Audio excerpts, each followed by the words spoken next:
Hello hi friends, welcome back to my YouTube channel. ನಮ್ಮ ಅಡುಗೆ ಮನೆಯಲ್ಲಿ ಅಡಗಿದೆ ನಿಜವಾದ ಆರೋಗ್ಯದ ಶಕ್ತಿ. ವಿಡಿಯೋವನ್ನು ಸ್ಕಿಪ್ ಮಾಡದೆ ಕೊನೆಯವರೆಗೆ ನೋಡಿ. ವಿಡಿಯೋ ಇಷ್ಟ ಆದರೆ ಲೈಕ್ ಮಾಡೋದನ್ನು ಮರಿಬೇಡಿ. ಬೆಲ್ಲ ತಿನ್ನುವುದರಿಂದ ರೋಗ ನಿರೋಧಕ ಶಕ್ತಿಯನ್ನು ಹೆಚ್ಚಿಸುತ್ತದೆ. ದೇಹದಲ್ಲಿ ಕಬ್ಬಿಣದ ಅಂಶ ಹೆಚ್ಚಿಸಲು ಸಹಾಯಕಾರಿ. ರಕ್ತವನ್ನು ಶುದ್ಧೀಕರಿಸುತ್ತದೆ. ಆಯಾಸಕ್ಕೆ ರಾಮಬಾಣ. ಜೀರ್ಣಕ್ರಿಯೆಗೆ ಸಹಾಯ ಮಾಡುತ್ತದೆ. ಕಡಿಮೆ ನೀರು ಕುಡಿಯುವುದರಿಂದ ತುಟಿಗಳು ಮತ್ತು ಮುಖದ ಚರ್ಮ ಒಣಗುತ್ತದೆ. ಬಿಸಿ ನೀರಿನಲ್ಲಿ ಸ್ವಲ್ಪ ಏಲಕ್ಕಿ ಸೇವಿಸುವುದರಿಂದ ದೇಹದ ಆಯಾಸ ದೂರವಾಗುತ್ತದೆ. ಬಾದಾಮಿಯಲ್ಲಿ ವಿಟಮಿನ್ ಇ ಮತ್ತು ಕ್ಯಾಲ್ಸಿಯಂ ಅಂಶಗಳು ಹೆಚ್ಚಿವೆ. ಈ ಪೋಷಕಾಂಶಗಳು ದೇಹ ಸೇರಬೇಕಾದರೆ ಒಣ ಬಾದಾಮಿ ಸೇವನೆ ಮಾಡುವುದಕ್ಕಿಂತ ಹಸಿ ಬಾದಾಮಿ ತಿನ್ನಿ. ರಾತ್ರಿ ಬಾದಾಮಿಯನ್ನು ನೀರಿನಲ್ಲಿ ನೆನೆಸಿಟ್ಟು ಬೆಳಿಗ್ಗೆ ಸೇವನೆ ಮಾಡಿ.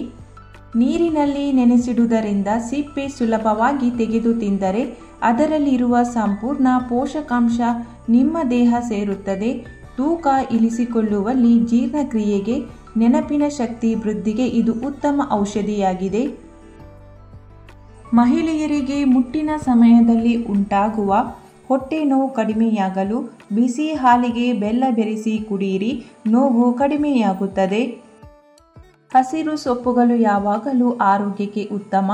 ಅದರಲ್ಲೂ ಪಾಲಕ್ ಸೊಪ್ಪು ಆರೋಗ್ಯಕ್ಕೆ ಬಹಳ ಒಳ್ಳೆಯದು. ಇದರಲ್ಲಿ ಕಬ್ಬಿಣ, ಕ್ಯಾಲ್ಸಿಯಂ ಮತ್ತು ಮೆಗ್ನೀಸಿಯಂ ಹೊಂದಿದ್ದು ಇದು ಬೋನ್ಗಳಿಗೆ ಶಕ್ತಿ ನೀಡುವುದರ ಜೊತೆಗೆ ಸ್ನಾಯು ನೋವನ್ನು ಕಡಿಮೆ ಮಾಡುತ್ತದೆ. ಅದನ್ನು ಬೇಳೆಯ ಜೊತೆ ಸೇರಿಸಿ ಸಾರ್, ಸೂಪ್ ಮಾಡಿ ಅಥವಾ ಪರೋಟ ರೂಪದಲ್ಲಿ ತಿನ್ನಬಹುದು.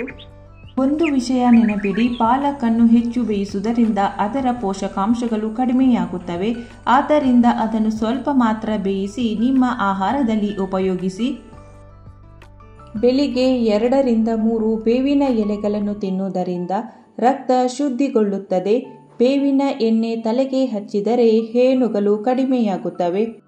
ಬಿಳಿ ಎಕ್ಕದ ಗಿಡದ ಎಲೆಗಳನ್ನು ಬೆಂಕಿ ಕೆಂಡದ ಮೇಲೆ ಬಾಡಿಸಿ ಬೆನ್ನು ನೋವು, ಮಂಡಿ ನೋವು ಇರುವ ಕಡೆ ಶಾಖ ಕೊಟ್ಟರೆ ಕೆಲವೇ ದಿನದಲ್ಲಿ ನೋವು ಕಡಿಮೆಯಾಗುತ್ತದೆ.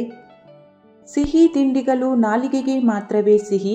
ಸಕ್ಕರೆ ಕಾಯಿಲೆ ಇಲ್ಲವಾದರೂ ಸಿಹಿ ತಿಂಡಿ ತಿನ್ನುವುದಾದಲ್ಲಿ ಸ್ವಲ್ಪ ಪ್ರಮಾಣದಲ್ಲಿ ವಾರಕ್ಕೆ 1 ಸಲ ಊಟದ ನಂತರ ಸೇವಿಸಬೇಕು.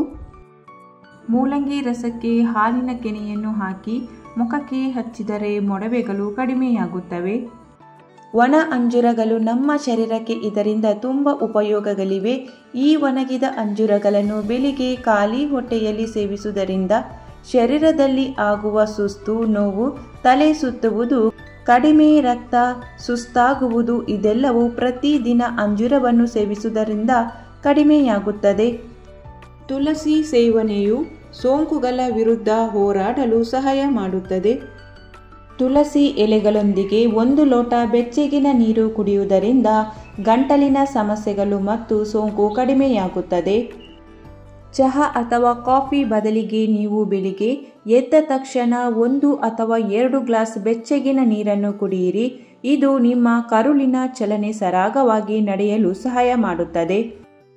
ಶುಂಠಿ ಸುಟ್ಟು ಬೂದಿ ಮಾಡಿಕೊಂಡು ಅದಕ್ಕೆ ಸ್ವಲ್ಪ ಉಪ್ಪು ಬೆರೆಸಿ ಹಲ್ಲುಜ್ಜುವುದರಿಂದ ಬಾಯಿಯ ವಾಸನೆ ಕಡಿಮೆಯಾಗುತ್ತದೆ. ಬೆಲ್ಲ ಸೇರಿಸಿದ ಮೆಂತ್ಯ ಕಷಾಯ ಕುಡಿದರೆ ನೆಗಡಿ, ಕೆಮ್ಮು, ಶೀತ ಕಡಿಮೆಯಾಗುತ್ತವೆ.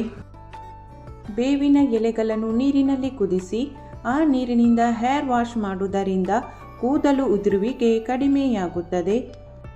ರಕ್ತಹೀನತೆಯಿಂದ ನರಳುತ್ತಿರುವವರು ಬಿಸಿ ಹಾಲಿಗೆ ಬೆಲ್ಲ ಬೆರೆಸಿ ಸೇವಿಸಿದರೆ ಉತ್ತಮ. ಮುಖ್ಯವಾಗಿ ಮಹಿಳೆಯರಿಗೆ ಇದು ವರದಾನವಾಗಿದೆ. ಬಿಸಿ ಹಾಲಿಗೆ ಬೆಲ್ಲ ಬೆರೆಸಿ ಕುಡಿದರೆ ಅದರಲ್ಲಿ ಇರುವ ಪೋಷಕಾಂಶಗಳಿಂದ ತಲೆ ಕೂದಲು ಹೊಳಪಾಗುತ್ತವೆ, ಕೂದಲು ಉದುರುವುದಿಲ್ಲ, ಜೊತೆಗೆ ತಲೆಹೊಟ್ಟು ನಿವಾರಣೆಯಾಗುತ್ತದೆ. ಮುಖದ ಸೌಂದರ್ಯ ಹೆಚ್ಚಿಸಿಕೊಳ್ಳಲು ಮಹಿಳೆಯರು ಮನೆಯಲ್ಲಿ ಕೆಲವೊಂದು ಕ್ರೀಮ್ಗಳನ್ನು ತಯಾರಿಸಿಕೊಂಡರೆ ಅದರಿಂದ ಮುಖದ ಕಾಂತಿ ಹೆಚ್ಚಿಸಿಕೊಳ್ಳಬಹುದಾಗಿದೆ. ನಿಮ್ಮ ತುಟಿಗಳು ಕಪ್ಪಾಗಿದ್ದರೆ ಗುಲಾಬಿ ಬಣ್ಣದ ತುಟಿಯನ್ನು ಪಡೆಯಲು ಹೀಗೆ ಮಾಡಿ. 1 ಚಮಚ ಸಕ್ಕರೆ ಮತ್ತು 1 ಚಮಚ ಕಾಫಿ ಪೌಡರ್ನಲ್ಲಿ ಸ್ವಲ್ಪ ತೆಂಗಿನ ಎಣ್ಣೆಯನ್ನು ಹಾಕಿ ತುಟಿಯ ಮೇಲೆ ಮಸಾಜ್ ಮಾಡಿ. 2 ಚಮಚ ಬಾದಾಮಿ ಹುಡಿ, ಅರ್ಧ ಚಮಚ ಜೇನುತುಪ್ಪ, 2 ಚಮಚ ಮೊಸರು ಸೇರಿಸಿ ಪೇಸ್ಟ್ ಮಾಡಿ ಮುಖಕ್ಕೆ ಹಚ್ಚಿದರೆ ಮುಖದ ಕಾಂತಿ ಹೆಚ್ಚುತ್ತದೆ. ಇದರಿಂದ ಮುಖಕ್ಕೆ ಯಾವುದೇ ರೀತಿಯ ಅಡ್ಡ ಪರಿಣಾಮ ಬೀರುವುದಿಲ್ಲ. ಇದನ್ನು ನಿಯಮಿತವಾಗಿ ಬಳಸಬೇಕು.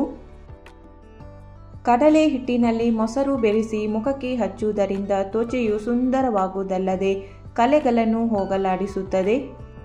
ಕಡಲೆ ಹಿಟ್ಟಿನಲ್ಲಿ ಹಸಿ ಹಾಲನ್ನು ಬೆರೆಸಿ ಹಚ್ಚುವುದರಿಂದ ಮುಖದಲ್ಲಿರುವ ಹೆಚ್ಚುವರಿ ಎಣ್ಣೆ ಅಂಶ ಹೋಗಲಾಡಿಸುತ್ತದೆ. ಕಾಂತಿಯುತ ತ್ವಚೆಗಾಗಿ ಅಕ್ಕಿ ಹಿಟ್ಟಿನ ಫೇಸ್ ಪ್ಯಾಕ್. ಅಕ್ಕಿ ಹಿಟ್ಟು 2 ಸ್ಪೂನ್, 1 ಸ್ಪೂನ್ ಜೇನುತುಪ್ಪ, 2 ಸ್ಪೂನ್ ಹಾಲು ಚೆನ್ನಾಗಿ ಮಿಕ್ಸ್ ಮಾಡಿ ಮುಖಕ್ಕೆ ಮತ್ತು ಕುತ್ತಿಗೆಯ ಭಾಗಕ್ಕೆ ಹಚ್ಚಿ 20 ನಿಮಿಷದ ನಂತರ ಮುಖವನ್ನು ತಣ್ಣೀರಿನಿಂದ ವಾಶ್ ಮಾಡಬೇಕು. ಹುಲ್ಲುಕಡ್ಡಿ ತುರಿಕಿ ರೋಗಗಳ ಶಮನಕ್ಕೆ ಮೂಲಂಗಿ ಬೀಜವನ್ನು ನಿಂಬೆ ರಸದಲ್ಲಿ ಅರೆದು ಹಚ್ಚಿ ಮೂಲಂಗಿ ಸೇವನೆಯಿಂದ ಮೂತ್ರಕೋಶ ಮತ್ತು ಮೂತ್ರಪಿಂಡವನ್ನು ಶುದ್ಧೀಕರಿಸಬಹುದು. ಇದು ಉರಿ ಮೂತ್ರದಿಂದ ಮುಕ್ತಿ ಕೊಡುತ್ತದೆ. ನಿತ್ಯ ನೆಲ್ಲಿಕಾಯಿ ಜ್ಯೂಸ್ ಸೇವನೆಯಿಂದ ಕೊಲೆಸ್ಟ್ರಾಲ್ ಮಟ್ಟ ಕಡಿಮೆಯಾಗುತ್ತದೆ. ಇದು ಸಕ್ಕರೆ ಕಾಯಿಲೆಯನ್ನು ನಿಯಂತ್ರಣದಲ್ಲಿ ಇಡಬಹುದು. ವಿಟಮಿನ್ ಸಿ, ಕಬ್ಬಿನಾಂಶ ನಂತಹ ಪೌಷ್ಟಿಕಾಂಶಗಳನ್ನು ಹೊಂದಿರುವುದರಿಂದ ಇದನ್ನು ಆರೋಗ್ಯಕರ ಪಾನೀಯ ಎನ್ನಬಹುದು. ತೂಕ ಕಡಿಮೆ ಮಾಡಲು ಸೌತೆಕಾಯಿ ಬಹು ಉಪಯೋಗಿ ಆಗಿದೆ. ಇದರಲ್ಲಿ 96% ನೀರಿನ ಪ್ರಮಾಣವಿದ್ದು ನಿಮ್ಮ ಮೆಟಬಾಲಿಸಮ್ ಅನ್ನು ಗಟ್ಟಿಗೊಳಿಸುತ್ತದೆ. ಸೌತೆಕಾಯಿ ಸೇವನೆಯಿಂದ ಜೀರ್ಣಕ್ರಿಯೆ ಉತ್ತಮಗೊಳ್ಳುತ್ತದೆ, ಅಲ್ಲದೆ ಮಲಬದ್ಧತೆಯ ಅಪಾಯ ಕಡಿಮೆಯಾಗುತ್ತದೆ. ನಿಮ್ಮ ಆಹಾರದಲ್ಲಿ ಸಕ್ಕರೆ, ಉಪ್ಪು ಮತ್ತು ಎಣ್ಣೆಯ ಪ್ರಮಾಣವನ್ನು ಕಡಿಮೆ ಮಾಡಿ. ಕೆಮ್ಮು, ಬಾಯಿ ಹುಣ್ಣು, ಶೀತದಂತಹ ಸಮಸ್ಯೆಗಳಿಗೆ 2 ಚಮಚ ನೆಲ್ಲಿ ರಸಕ್ಕೆ 2 ಹನಿ ಜೇನುತುಪ್ಪ ಸೇವಿಸಿದರೆ ವಾಸಿಯಾಗುತ್ತದೆ. ಬಾಳೆಹಣ್ಣಿನಲ್ಲಿ ಕ್ಯಾಲ್ಸಿಯಂ ಅಂಶ ಹೆಚ್ಚಿದ್ದು ಇದು ಬೋನ್ಗಳನ್ನು ಬಲಗೊಳಿಸುತ್ತದೆ. ಪ್ರತಿದಿನ 1 ಹಣ್ಣು ಸೇವಿಸಿದರೆ ಅನೇಕ ಕಾಯಿಲೆ ದೂರವಾಗುತ್ತವೆ. ಆದರೆ ಬೆಳಿಗ್ಗೆ ಖಾಲಿ ಹೊಟ್ಟೆಯಲ್ಲಿ ತಿನ್ನಬಾರದು. ಉಪಹಾರದ ನಂತರವೇ ಸೇವಿಸಬೇಕು. ಇದರಿಂದ ರಕ್ತಹೀನತೆ, ನಿಶಕ್ತಿ, ತಲೆನೋವು ದೂರವಾಗುತ್ತದೆ. ಬೊಜ್ಜು ಕಡಿಮೆಗೊಳಿಸಲು ಸಹಾಯಕಾರಿಯಾಗಿದೆ. ಗರ್ಭಿಣಿಯರು ಅವಶ್ಯಕವಾಗಿ ಸೇವಿಸಿ. ಇದು ತಾಯಿ ಮಗು ಇಬ್ಬರಿಗೂ ಒಳ್ಳೆಯದು. ತಾಜಾ ಆಮ್ಲ ರಸವನ್ನು ಜೇನು ಜೊತೆಗೆ ಮಿಶ್ರಣ ಮಾಡಿ ಕುಡಿದರೆ ಇದು ರಕ್ತವನ್ನು ಶುದ್ಧೀಕರಿಸುತ್ತದೆ. 1 ತಿಂಗಳು ಖಾಲಿ ಹೊಟ್ಟೆಯಲ್ಲಿ ಪ್ರತಿದಿನ 8 ರಿಂದ 10 ನೆನೆಸಿದ ಒಣ ದ್ರಾಕ್ಷಿಗಳನ್ನು ಚೆನ್ನಾಗಿ ಅಗೆದು ತಿನ್ನಿ. ಈ ದ್ರಾಕ್ಷಿಯು ನಿಮ್ಮ ರಕ್ತವನ್ನು ಶುದ್ಧೀಕರಿಸುತ್ತದೆ. ಇದರಿಂದಾಗಿ ನಿಮ್ಮ ಚರ್ಮವು ಹೊಳೆಯಲು ಪ್ರಾರಂಭಿಸುತ್ತದೆ ಹಾಗೂ ಮುಖದ ಮೇಲಿನ ಮೊಡವೆ ಕಲೆಗಳು ಕ್ರಮೇಣವಾಗಿ ಮಾಯವಾಗುತ್ತವೆ. ದಾಸವಾಳದ ಹೂವುಗಳನ್ನು ತೆಂಗಿನ ಎಣ್ಣೆಯಲ್ಲಿ ಕುದಿಸಿ ಚೆನ್ನಾಗಿ ಎಣ್ಣೆಯನ್ನು ಕುದಿಸಿ ತಣ್ಣಗಾದ ನಂತರ ನಿಮ್ಮ ಕೂದಲಿಗೆ ಹಚ್ಚಿದರೆ ನಿಮ್ಮ ಕೂದಲು ಉದುರುವುದಿಲ್ಲ ಮತ್ತು ನಿಮ್ಮ ಕೂದಲು ದಪ್ಪವಾಗಿ ಬೆಳೆಯುತ್ತದೆ. 1 ಚಮಚ ಮೆಂತ್ಯವನ್ನು ರಾತ್ರಿ ನೀರಿನಲ್ಲಿ ನೆನೆಸಿ ಪ್ರತಿದಿನ ಬೆಳಿಗ್ಗೆ ಆ ನೀರನ್ನು ಕುಡಿಯುವುದರಿಂದ ನಿಮ್ಮ ದೇಹದಲ್ಲಿ ಕೆಟ್ಟ ಕೊಬ್ಬಿನ ಪ್ರಮಾಣ ಕಡಿಮೆಯಾಗುತ್ತದೆ. ಇದು ಹೃದಯ ಆರೋಗ್ಯವನ್ನು ಸುಧಾರಿಸುತ್ತದೆ. ಎಣ್ಣೆಯುಕ್ತ ಚರ್ಮ ಹೊಂದಿದವರು ಬೇವಿನ ಎಲೆಗಳನ್ನು ನೀರಿನಲ್ಲಿ ಕುದಿಸಿ ತಣ್ಣಗಾದ ನಂತರ ಮುಖ ವಾಶ್ ಮಾಡುವುದು ಒಳ್ಳೆಯದು. ಪ್ರತಿದಿನ 1 ಗ್ಲಾಸ್ ಬೂದು ಕುಂಬಳಕಾಯಿ ಜ್ಯೂಸು ಕುಡಿದರೆ ಕೊಲೆಸ್ಟ್ರಾಲ್, ಕಾಲು ನೋವು, ನಿಶಕ್ತಿ, ಆಸಿಡಿಟಿ ಎಲ್ಲ ಕಡಿಮೆಯಾಗುತ್ತದೆ. ಬೆಂಡೆಕಾಯಿ ತಿನ್ನುವುದರಿಂದ ಕೊಲೆಸ್ಟ್ರಾಲ್ ಮಟ್ಟವನ್ನು ಕಡಿಮೆ ಮಾಡುತ್ತದೆ. ರಕ್ತದಲ್ಲಿನ ಸಕ್ಕರೆ ಮಟ್ಟವನ್ನು ಕಡಿಮೆ ಮಾಡುತ್ತದೆ. ಮೊಡವೆಗಳನ್ನು ತಡೆಯುತ್ತದೆ. ರೋಗ ನಿರೋಧಕ ಶಕ್ತಿಯನ್ನು ಹೆಚ್ಚಿಸುತ್ತದೆ. ಸೋರೆಕಾಯಿ ಜ್ಯೂಸ್ ಕುಡಿಯುವುದರಿಂದ ತೂಕ ಕಡಿಮೆ ಮಾಡಿಕೊಳ್ಳಬಹುದು. 1 ಲೋಟ ಸೋರೆಕಾಯಿ ರಸಕ್ಕೆ ಸ್ವಲ್ಪ ಲಿಂಬೆಹಣ್ಣಿನ ರಸವನ್ನು ಮಿಶ್ರಣ ಮಾಡಿ ಕುಡಿಯುವುದರಿಂದ ಮೂತ್ರದ ಉರಿ ಕಡಿಮೆಯಾಗುತ್ತದೆ. ಆಮ್ಲ ಜ್ಯೂಸನ್ನು ಪ್ರತಿದಿನ 2 ಬಾರಿ ಕುಡಿದರೆ ಉರಿ ಮೂತ್ರದ ಸಮಸ್ಯೆ ಇರುವುದಿಲ್ಲ. ಈ ಜ್ಯೂಸನ್ನು ಜೇನಿಗೆ ಮಿಶ್ರಣ ಮಾಡಿ ಪ್ರತಿದಿನ ಬೆಳಿಗ್ಗೆ ಕುಡಿಯುತ್ತಾ ಬಂದರೆ ಮುಖದಲ್ಲಿನ ಬಿಳಿ ಮಚ್ಚೆ, ಮೊಡವೆ, ಬ್ಲ್ಯಾಕ್ ಹೆಡ್ಸ್ ಕಡಿಮೆಯಾಗುತ್ತದೆ. ಈ ಮಾಹಿತಿಯು ನಿಮಗೆ ಇಷ್ಟವಾಗಿದ್ದರೆ ವಿಡಿಯೋಗೊಂದು ಲೈಕ್ ಮಾಡಿ, ವಿಡಿಯೋವನ್ನು ಶೇರ್ ಮಾಡಿ, ಚಾನಲನ್ನು ಸಬ್ಸ್ಕ್ರೈಬ್ ಮಾಡದೆ ಹೊಸಬರು ವಿಡಿಯೋ ನೋಡ್ತಾ ಇದ್ದರೆ ಚಾನಲನ್ನು ಸಬ್ಸ್ಕ್ರೈಬ್ ಮಾಡಿ. Thank you for watching.